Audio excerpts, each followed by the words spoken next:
Hi, I'm Rui Pereira da Costa, organizer of the Endomasters 2015, and I'm honored to present you Siju Jacob. He completed his master in conservative dentistry in endodontics in Chennai, India. Siju's clinical practice is limited to endodontics, and he currently divides his time between his two practices, Dubai and Bangalore. His lecture is about a real challenge in endodontic treatments. Siju will explain everything about root canal calcifications and how to manage this problem. Hope you enjoy. Don't forget to use the comments area to send your questions. They'll be redirected to Siju Jacob. See you soon.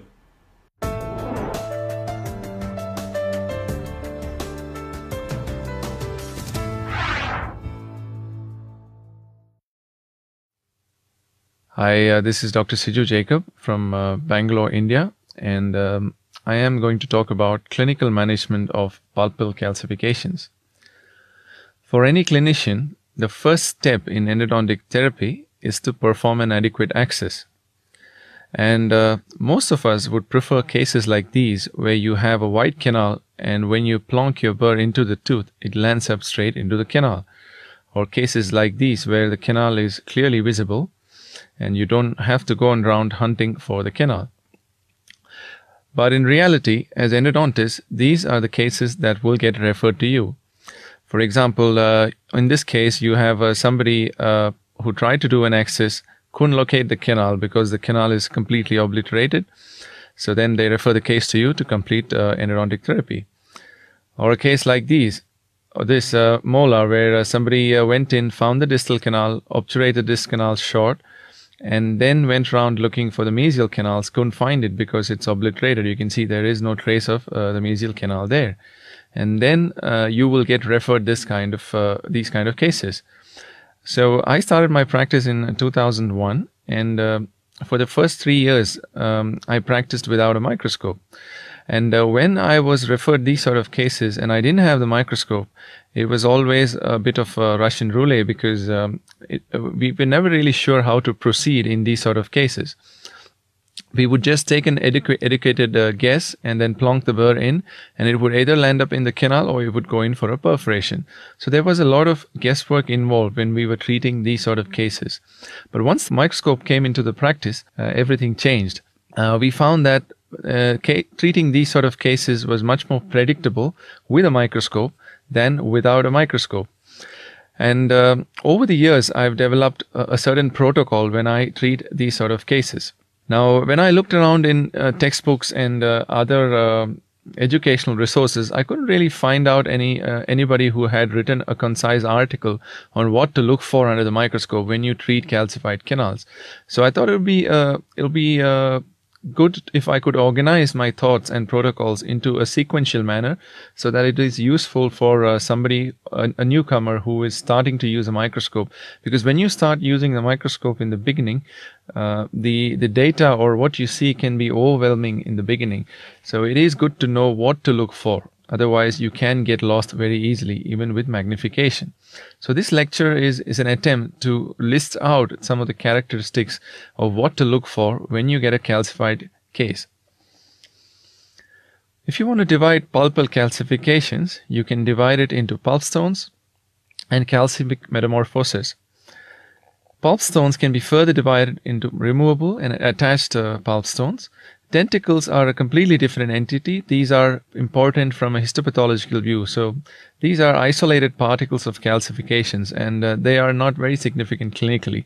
We are more concerned with pulp stones and mostly concerned with calcific metamorphosis.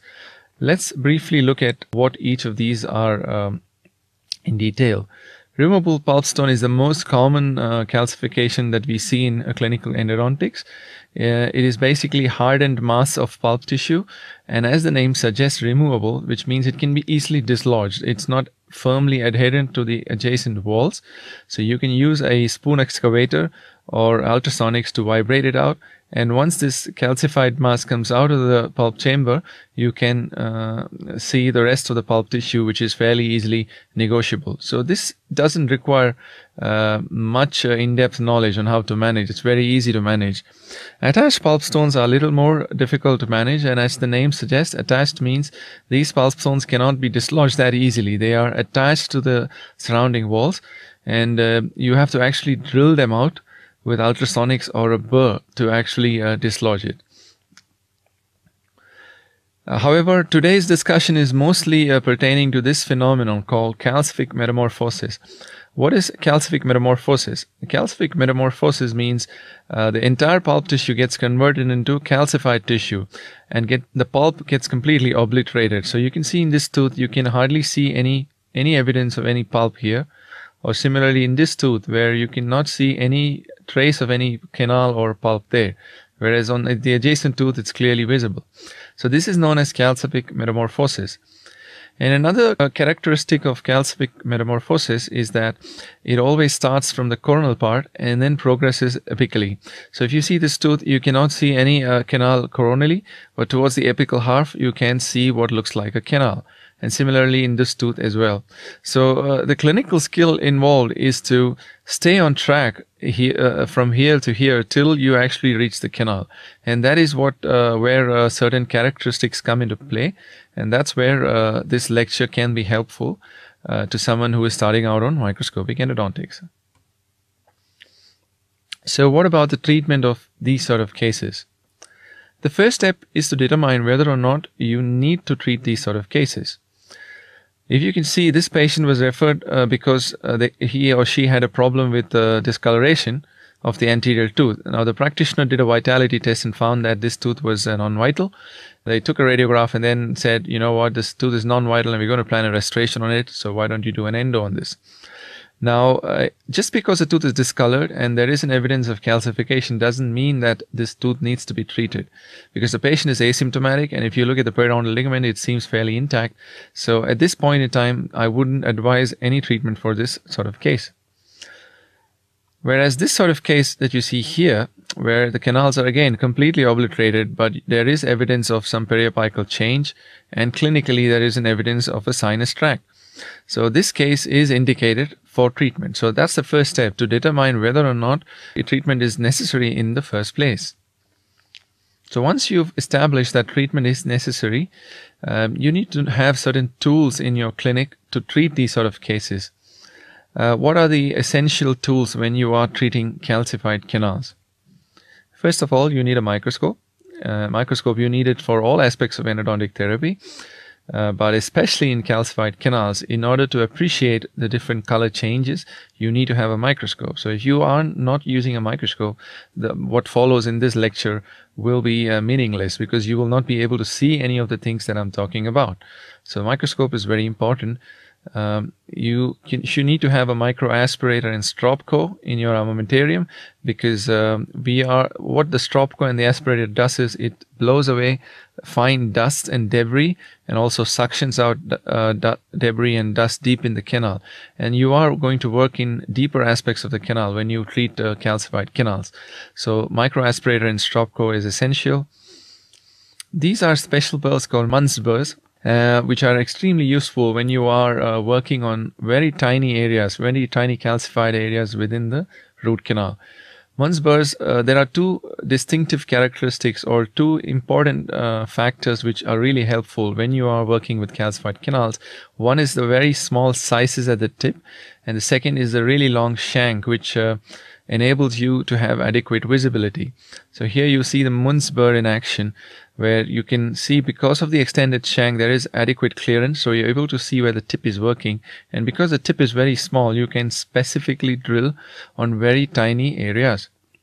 So this is the Munn's burr, very important to have in your armamentarium. Ultrasonics are excellent adjuvants. They are not replacements for Munn's burrs. Munn's burrs are much faster, but ultrasonics are good tools to have when you are working in difficult to access areas. And one of the main advantages is the enhanced visibility. You can see here comparing two images. One is with the handpiece, and you can see the handpiece actually blocks the burr is working in the canal, whereas with the ultrasonics, because of the design is different, you can actually see where the tip is working. Now, I'm not going to get into details about ultrasonics. I think Stefan has got a great presentation on ultrasonics, so he will be discussing more about advantages and disadvantages and the correct way to use ultrasonics. But they are good tools to have in your armamentarium. Micro openers are also good tools. These are essentially files attached to a handle. So the advantage here is that you can access difficult to reach areas and still have excellent visibility. Because they are attached to handles, this part is clear. Whereas when you hold a traditional K file with your hand, the hand kind of blocks where the file is working. So that isn't a problem when you use micro openers. And that's why I like these instruments as tools, essential tools when you are treating hard to reach areas. Let's look at some of the clinical techniques that we use when we locate calcified canals. One of the most important aspects is to take time when you are treating calcified canals, which means the most important part is to actually locate the canals. And when you are treating calcified canals, you can very easily go wrong or away from a path, and then it might be very difficult to get back on track. And you can easily create iatrogenic errors, which are often irreparable. So in order to do that, you need to have a very clear visibility of where you are working. So one of the habits that you need to develop is to constantly irrigate and scrub the area with either EDTA or sodium hypochlorite. So you need to have a certain protocol, which means irrigate and scrub with EDTA or sodium hypochlorite, then wash it out, dry it out, observe under the microscope, observe and decide where you are going to cut next, and then cut. And once you've cut and the debris accumulates, again irrigate, scrub, then dry and observe again, and then cut again. So you have to have a lot of patience and not skip any of these steps and go very, very patiently. And sometimes it might, in a treatment time of 90 minutes, you might be spending almost an hour and 15 minutes just to locate the canal. So you need to have a lot of patience when treating calcified canals. And in some cases, if you're lucky, it might take you just 5 minutes to locate the canal. So there is no fixed pattern to this. And that is why you need to have certain fixed protocols and a lot of patience. This is a typical sequence where you see I am looking around for a calcified canal in a maxillary incisor, and we are using a Munspur, and you can see debris developing there. And once it's developed, the visibility is compromised. So what we do is we put sodium hypochlorite or EDTA into the chamber there, scrub it with a microbrush, wash it out, and then observe it. And now here you can clearly see the different layers here. You can see a white layer, a dark layer, and a slightly yellowish there. And that's what constant scrubbing does. And this is in a posterior tooth. You can see a lot of debris accumulated there. So we add a bit of hypochlorite, do a bit of scrubbing, rinse and wash it out. And once you do that, you can see it's much more clear there, and you can plan your next move once you have adequate visibility. As far as techniques go, I am dividing it into two different parts. I am dividing it into single-rooted teeth and multi-rooted teeth. And under single-rooted teeth, we rely on radiographs. We're going to talk about centricity. We're going to talk about color changes. We're going to talk about macroscopic or the fisheye view. And we're also looking at looking lingually or palatally for maxillary incisors. And in multi-rooted teeth, we're going to talk about radiographs, color changes, white lines, white spots, and the fisheye view. The additional techniques, we are looking at CBCT and DICE, which are again common to both single-rooted teeth and multi-rooted teeth. Let's look at each of these in detail. First of all, when it comes to single canal teeth, the first thing we rely on is radiographs. And this is, of course, can be used even if you don't have a microscope. The technique is very simple. What you do is you take constant radiograph at each step. At about 1 or 2 millimeters, you take a radiograph, see the angulation of the burr. And if you see that this burr is going off the angle, now here you can see that it's going at a wrong direction. It's going away, deviating away from what is the center part of the tooth. So you reorient the burr. And then once it's reoriented, you take another radiograph to confirm that it's along the long axis of the tooth. And you keep doing that till you locate the canal. In this particular case, we located the canal using burrs as well as some color changes. Once we located the canal, we clean shaped and then filled this tooth. And there's quite a lot of tooth structure lost in that tooth. So I didn't have much hopes for this tooth. But surprisingly, at 7 years, the tooth seems to be doing pretty well. The other technique that you can use when you are treating anterior teeth is color changes.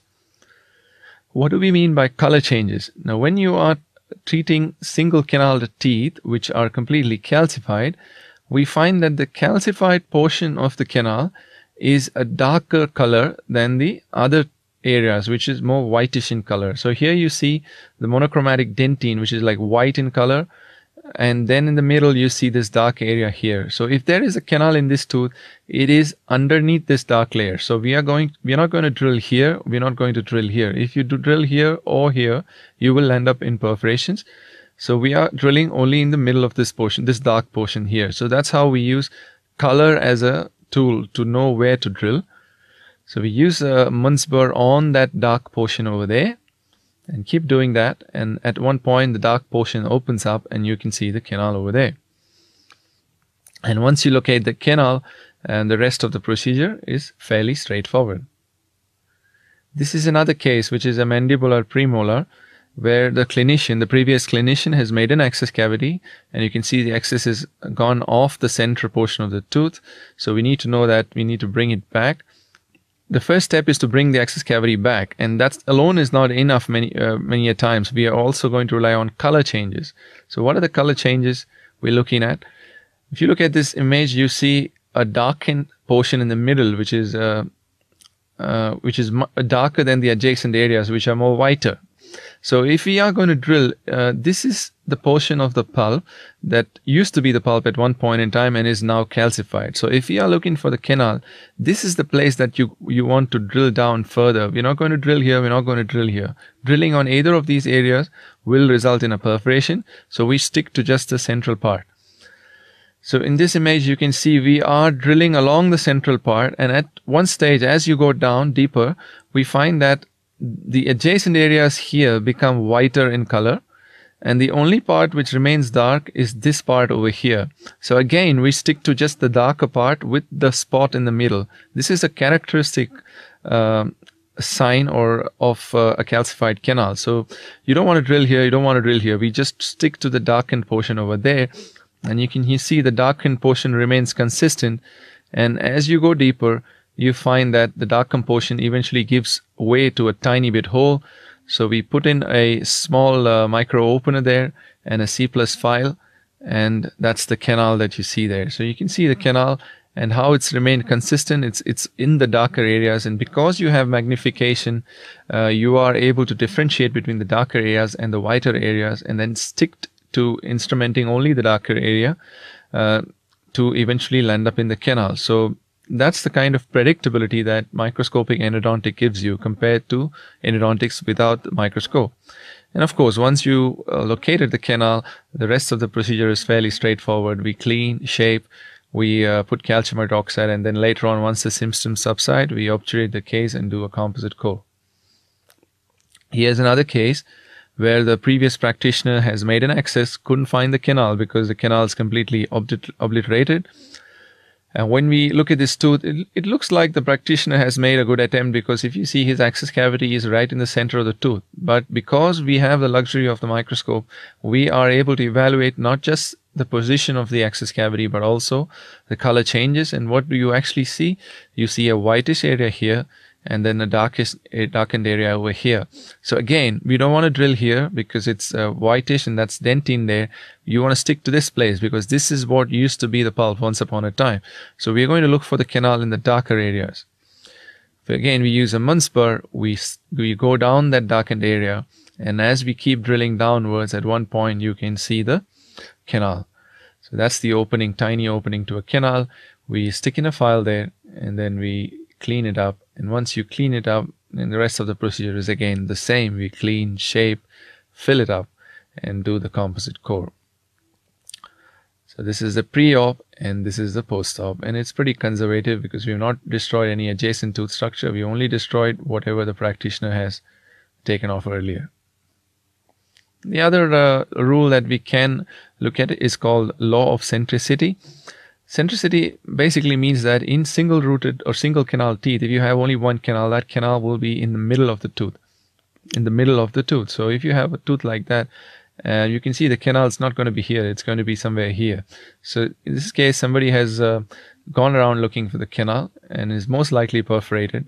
So you have to find the calcified canal over there, and we are looking at law of centricity because we remove the old filling and we find that the entire access cavity is skewed onto one side, whereas this much is left untouched. So if you're going to look for the canal, we're going to move the access cavity here and then look for the canal over there, which is what we did. We moved it, and you can see the calcified canal there, which we managed to open up. And once we opened it up, we sealed this perforation with MTA. And once we sealed that with MTA, we sealed the canal with gutta perca and then finished the coronal buildup. This was the pre-op. This was the canal location, perforation over there. And this is a post-op with the perforation repaired with MTA and the actual canal repaired with filled with gutta percha. In case you're wondering what we did to this tooth, this patient was from out of town, so we didn't have the luxury of long-term calcium hydroxide. So what we did was we filled this tooth with MTA and did immediate surgery. So this was pre-op, and this is immediately after MTA, and then this is after immediate surgery. So we did a bit of epicovectomy, cleared out the lesion, and then this is a 2-year recall of the same case. So both the lesion is healed and the perforation in the canal located tooth is also doing pretty okay.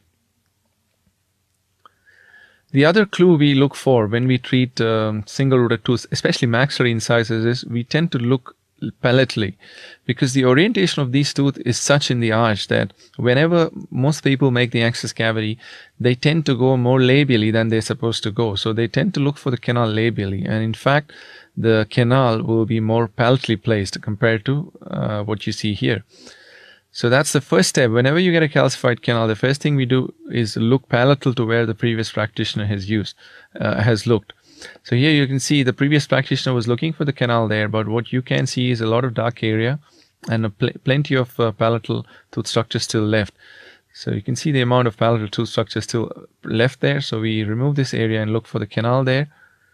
And sure enough, that's where the canal is, palatal to where the previous practitioner was looking. So that's one clue that you can look at. And then once the canal is located, the rest of the procedure is fairly straightforward. We clean, shape, and fill it up. And the final post-op picture will tell the difference of where the practitioners tend to look for the canal and where the actual canal is. So that's one clue you can look for. Try and look whether or not there's enough palatal tissue and whether or not there is a canal palatal to where the previous clinician was looking. This is another example. Somebody has already made the access, couldn't find the canal, big lesion, and then referred the case to me. So when I open it up, this is what I see. It seems to like the access cavity is in the center of the tooth, but what we actually see is a lot of white structure there and a lot of palatal tooth structure still left and a nice dark portion of the pulp, of calcified pulp there. So we extend the cavity more palatally, and when you start looking more palatally, you see what used to be the calcified portion of the tooth there and a white spot in the middle, which used to be the entrance of the canal. So drilling down that white spot will eventually lead you to the canal, which is what happened. You can see the canal opened up, and once the canal is opened up, we clean it up, and then you can see where the previous practitioner was looking for the canal and where the actual canal was. It's much more palatal to where the previous clinician was looking. In this particular case, there's a huge lesion. So what we did was we cleaned it up and we did multiple rounds of calcium hydroxide. So after 6 months of calcium hydroxide, we found that there was a lot of improvement in the lesion. And then I obturated this case. And this is the post-op after 6 months of calcium hydroxide. This is a 1-year recall and this is a 2-year recall. This tooth seems to be doing well, and I have no plans of doing any surgery on this tooth till we see any reason. It seems to have healed up well. If you look at the pre-op and the 2-year recall, this seems to have settled down pretty well and in function. When in doubt, when it comes to anterior teeth, sometimes what we described so far may not hold good in some cases. So when you are in a doubt and you don't know what to do, it's always good to get back to the macroscopic perspective, which means come out of magnification and see the whole tooth as a whole, and also look at what we call the fisheye view, which means put a little bit of water in the tooth, which will enable you to see the whole tooth and gives you a completely different perspective. Let me explain that by giving you a few examples. This is a tooth where somebody has done the access, and you can see the access is in the middle of the tooth, but there is no evidence of any canal. And this is how the patient came to me. And when I saw this case, it seemed pretty straightforward. We used the same techniques we had described earlier, which means that we see a lot of white colored dentine there, and we see a little bit of dark tissue here. So we assume that the canal is somewhere here. But when I started drilling down this dark portion here, something didn't feel right. I couldn't find the traditional the hardened pulp. I found this tissue was equally as hard as the dentine. So something wasn't right. And the other thing that was worrying is that look at the amount of tooth structure left. There's not much of tooth structure left palatally. So what I did was I filled this canal up with water, and what the water does is it fills the whole canal up and gives you a fisheye view. It helps you see around the corners and gives you a completely different perspective of what's in store. So when you fill this tooth with water and look at this tooth as a whole, what you actually see is there's a whitish area here and a darkish area here and another darkish area over here. And this darkish area over here is quite suspicious because this looks like what used to be a canal at one point in time. So we dry the canal and focus our attention to this outline that you see here and start drilling down this area. And sure enough, when you start drilling down that area, we were able to locate what used to be the canal over there. So this is an example of just changing things a bit when the traditional techniques don't seem to work, or you seem to be going wrong with the traditional technique of looking palatal to where the clinician was looking before. Sometimes you also have to take into account the amount of tooth structure that is remaining both labially and palatally. So this is where we finally located, and you can see what used to be the canal here. You can see the outline. And that's where we found the canal. And once we found the canal, we cleaned shape and then obturated it. And the shapes are pretty conservative because the tooth is calcified. So many times it's not just one technique. Every case is different. So you have to take into consideration different aspects, look at the direction of the burr and also the color changes, and then finally make use of all these techniques to actually treat a case whenever the case comes to you. So sometimes things can vary from case to case. So this is another case where somebody did the access, couldn't find the canal, and you can see the canal is obliterated coronally up to here, and then from here on you can see a patent canal. So this is what we see when we open up the tooth. You can see what used to be the canal, and there's a bit of darkened tissue there. And what we do is we evaluate with the burr, and we find here that the burr is going off track, so we realign the direction. Now, although the burr is going off track in here, but when we try and drill down this portion, we seem to be bang on track because we seem to be on the center of the tooth. But still, when we take radiograph, we find that you are actually going off track. So what we do is we move it a little more distally. Although wisdom tells us that we are going away from the center point, because we have the radiograph to guide us, we make that change. And eventually, when we actually located the canal, we found it much more distal and much more palatal than what we thought clinically. Because when you look at this tooth clinically, the position is such that you expect the canal to be somewhere here, not here. But because we have the advantage of combining what we see visually with radiographs, it helps us stay on track. So that's why we cannot rely on just one technique alone, not just the color changes. You have to combine color changes with radiographic technique. And of course, once we found the canal, we were able to clean shape, fill it, and then do a coronal build-up as well. This is a pre-op, and this is a post-op of the same case. Here's another case where a practitioner has gone in deep down, used whatever burrs he could, and couldn't find the canal, and then referred the case to me. So this is how I saw the case. You can see attempt of previous endodontic access. There's a lesion there, and clinically there's a sinus tract. So when we open up, this is what we see. So the previous clinician has gone around looking for the canal, put a temporary, we remove this temporary, and then this is what we see under the microscope. So what we see is that his earlier direction was absolutely correct. He was in a proper direction. The only problem was it was completely calcified, so he couldn't locate the canal there. And because he didn't have magnification, he couldn't see the calcified portion of the tooth. So what he did was he went around looking for the canal more palatally, because he must have heard in some lecture that the orientation of the tooth is such that we tend to miss the canal because the canal is more palatally oriented. So he went looking for the canal and then resulted in a small perforation. Fortunately, this perforation was supracrestal, and I was able to restore this easily with a glass ionomer and then focus my attention to this portion of the tooth. Now you can clearly differentiate the dark portion of the calcified tissue compared to the surrounding dentine. So if you're going to look for the canal, we are going to specifically drill into this dark portion, and you're going to be very safe. You cannot perforate as long as you are in this region, which is what I did. I specifically drilled down that darkened portion, and as I kept going deeper and deeper, at one point I was able to get a tiny opening, and once I found that tiny opening, I was able to put in a file there, clean up tissue of the remnants, debris, clean it up, and then pack it up with calcium hydroxide. In this case, I recalled the patient after 10 days and then found that the sinus tract is healed. And once I knew that the sinus tract had healed, I cleaned the tooth, filled it up, and then restored the tooth as well. And this tooth seemed to be holding on okay. This is a pre-op, this is a post-op, and that's the 1-year recall. So this kind of predictability is possible because we are able to correlate color changes as well as radiographic images.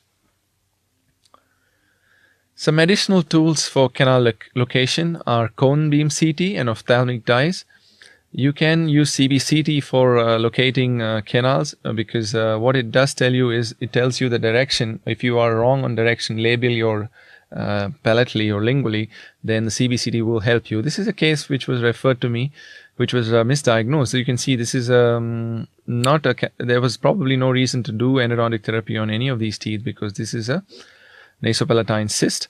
But by the time this case was referred to me, the previous clinician had already gone looking for a canal there, couldn't find the canal.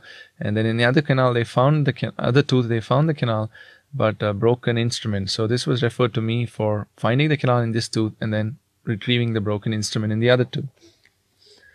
And where the CBCT helps in these sort of cases is it tells you which direction the clinician went in. So you can see here the clinician has gone far too labially and almost perforated this portion there, whereas the canal is much more palatal to where the previous clinician was looking. But the good news is you don't have to extend it anymore. You can see it's already gone deep enough. So you can look around in that area where the previous access has already been made. So this is what we see clinically. You can see a huge access. This is where the clinician was looking for the canal, and you can see that's far too labial, and this is where the actual canal is going to be because you can see the darkened area and the CBCT information. And sure enough, as we drilled down that darkened area, we found the canal, and once you locate the canal, we were able to clean, shape, and fill up the canal. So that's how CBCT helps. The other thing that helps is ophthalmic dyes. Now, I personally don't have much experience with this, but Shashi and Gary Glassman, I think, has written a paper on this, and they used dyes like fluorescein, sodium, and rose bengal. And what they do is they stain this tooth, and then you can see that the tissues actually retain this stain, and then when you show light, it gets reflected in different shades. So you can use dyes as a tool to locate canals. Now, I personally haven't done it, but since it's published, I thought it's relevant enough to be included in this presentation. Now that's with the anterior teeth or single-rooted teeth. Let's have a look at posterior teeth or multi-rooted teeth, multi-rooted or multi-canal teeth. In multi-canal teeth, again, we rely on radiographs. We can rely on recognizing color variations.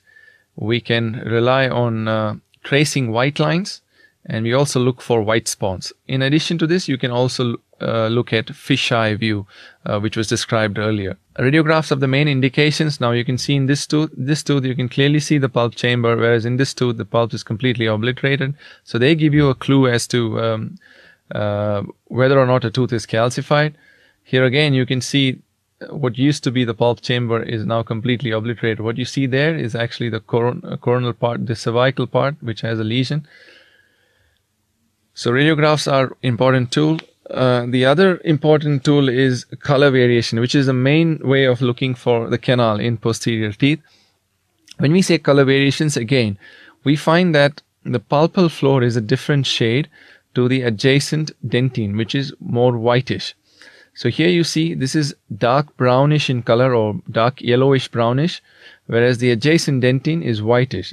So if you are looking for the canal, you will always find the canal at a junction of what used to be the pulpal floor and the dentine. So you will find it along these junctions.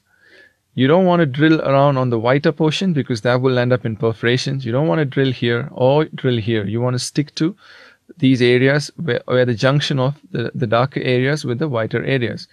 And sure enough, along this junction, we find the MB1, MB2, and the MB3 in a maxillary first molar. So this case was again referred to me because it was being treated multiple times. Every time the clinician cleaned it up and closed this tooth, this patient would have pain, and then they would leave it open for a few days. And this was going on for a few weeks, and then they eventually referred the case. When I isolated this case and looked in, this is what I saw. And what seems to be really clear, you can see like a huge attached pulp stone present there. And clearly you can see the color differentiation between the pulp stone and the pulpal floor and the surrounding adjacent dentine. So all you have to do is just remove this calcified portion, and you can see this calcified portion was actually sitting on an MB2. So all I had to do was remove this, clean it up, shape it up, and then fill it up. This tooth also had an additional distal buccal canal, and the patient was fine. So this is the post-op of this tooth, and it seems to be doing pretty okay.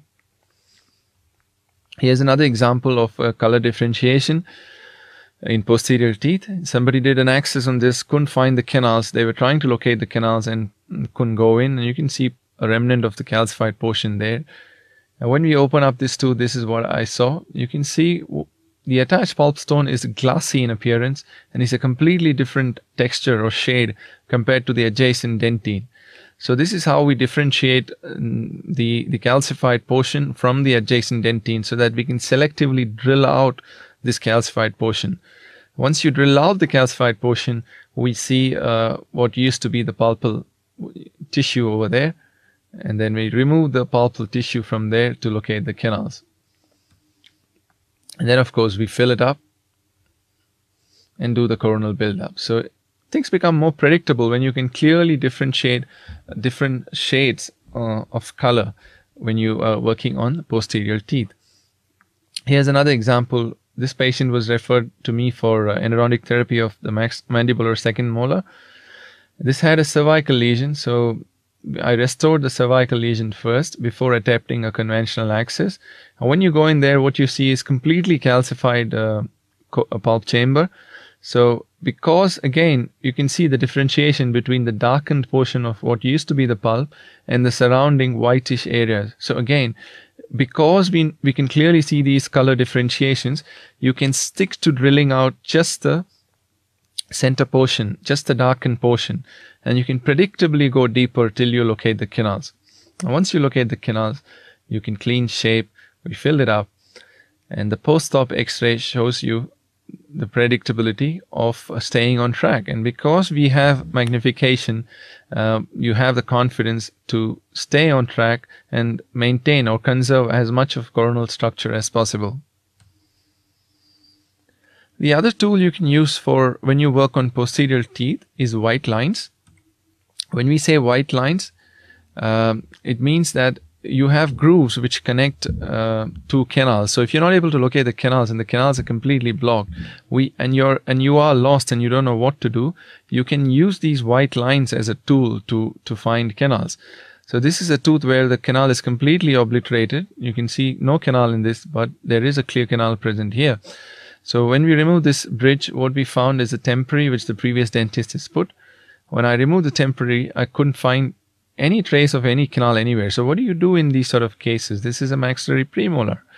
So what we do is we use a small Munz burr and just keep running it along the center portion, hoping to see some trace of some remnant of any canal or white line.